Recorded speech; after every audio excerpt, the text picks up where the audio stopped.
இந்த வாரம் interaction round சூப்பராவே இருந்துச்சுங்க. ஆரம்பமே சூப்பரா இருந்துச்சு தான் சொல்லணும். ஜூனியர்ஸ் குழந்தைகள் எல்லாமே வந்து பார்க்கக்கூடியதா இருந்துச்சு. அவங்க எல்லாருமே மேடைல இருக்காங்க. எல்லாருமா சேர்ந்து தான் பாடல் ஆரம்பிச்சு, நிகழ்ச்சி ஆரம்பிச்சு வைக்கிறாங்க. அழகா இருந்துச்சு. எங்களோட முகத்த பார்க்க ரொம்பவே ஆசையா இருந்துச்சுங்க. எல்லாரையும் பார்த்து ரொம்ப நாளாச்சு. இன்னைக்கு பார்க்குறதுக்கு அழகாவும் இருந்தாங்க. பார்க்க ரொம்ப சந்தோஷமா இருந்துச்சுங்க. அதே மாரி ஜட்ஜஸும் மேடைக்கு வரும்போதே பாடல் பாடித்தான் மேடைக்கு வந்தாங்க. எல்லாருமே இன்னைக்கு ஸ்பெஷலாவே இருந்துச்சு. சூப்பராவே இருந்துச்சுங்க. அதே மாரி இன்னைக்கு முதலாவது பாடுனது கௌஷிக். கடலூர்ல வந்து கௌஷிக் தான் பாடுனாரு. அவரு பாடுன பாடல் வந்து சக்திவேல் திரைப்படத்திற்காக மல்லிகை மொட்டு மனசு தொட்டு இந்த பாடல பாடுனாருங்க. அவரு சொல்லி பாடும்போதே சொன்னாரு, "நான் பாடும்போது அப்பா தான் மேளம் வாசிக்கணும்" அப்படின்னு சொல்லி அப்பாவ மேளத்த வாசிக்க வச்சு அவரு பாடுனாருங்க. ரொம்ப அழகா இருந்துச்சு. அப்பா வாசிச்சுக்கிட்டே அழுது தான் வாசிச்சாருங்க. அவருக்கு ரொம்ப எமோஷனலா இருந்துச்சு. அவங்க ரொம்ப எமோஷனலாவே ஆயிட்டாங்க. 2 பேருமே ரொம்ப எமோஷனலா கதைச்சாங்க. பார்க்க ரொம்ப அழகாவும் இருந்துச்சுங்க. அதே மாரி அடுத்ததா வந்து பாடுனது இலங்கையில இருந்து வந்த சபேஷன் பாடினாரு. அவர் வந்து துள்ளாத மனமும் துள்ளும் திரைப்படத்திற்காக இன்னிசை பாடி வரும் இளம் காற்றுக்கு உருவம் இல்லை அந்த பாடல பாடினாருங்க. அருமையா பாடினாரு. என்ன வாய்ஸ் சூப்பரா இருந்துச்சுங்க. ஸ்ரீ சார் சொல்றாரு, "வேற ஒண்ணும் வேண்டாம். நீங்க கான்ஃபிடென்ஸா பாடுங்க. அது போதும்னு சொல்றான்னு சொல்லுங்க." அதே மாரி பிரகாஷ் சார் சொல்றாரு, "சிரிச்சுக்கிட்டே இருக்கிற சபேஷன் பார்க்கறதுக்கு ரொம்ப அழகா இருக்கு. நம்மள நம்ம தான் செலிப்ரேட் ஆக்கிக்கணும்." அப்படின்னு சொல்லி அவரு சொல்றாருங்க. அதோட அவங்க அம்மா காட்டுனாங்க. சரிகமபாலருந்து இளையங்கி போயிருக்காங்க. அவங்க அம்மா, அப்பா, தங்கை எல்லாரும் பேசுனாங்க. ரொம்பவே எமோஷனலா பேசுறாங்க.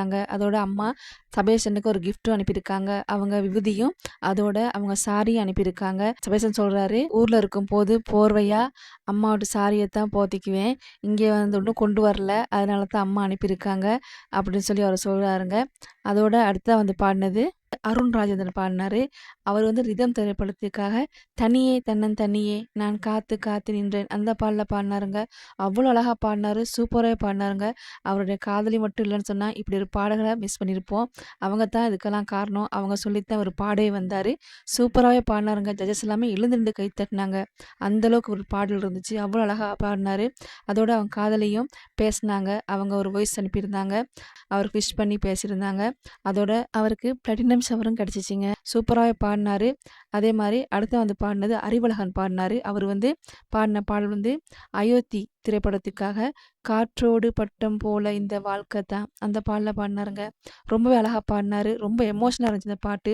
கேட்கறதுக்கே கண்ணீர் வந்துச்சு. ஜட்ஜஸ் எல்லாமே அழுதுட்டாங்க. எல்லாருமே அழுதுட்டாங்கன்னு தான் சொல்லணும். அந்த அளவுக்கு தான் அந்த பாட்டு இருந்துச்சு. அவரு பாடி முடிச்சோனே சொன்னாரு, அவங்க அப்பா நினைவு தான் வந்துச்சு.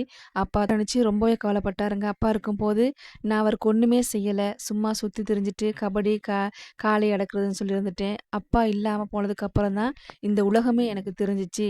வாழ்க்கையில எப்படி வாழ போறோம்ன்னு சொல்லி இருக்கப்ப தான் அப்பா விட்டு வேலைய போஸ்ட் ஆஃபீஸ்ல வேலை அப்பா விட்டு வேலைய எனக்கு குடுத்தாங்க.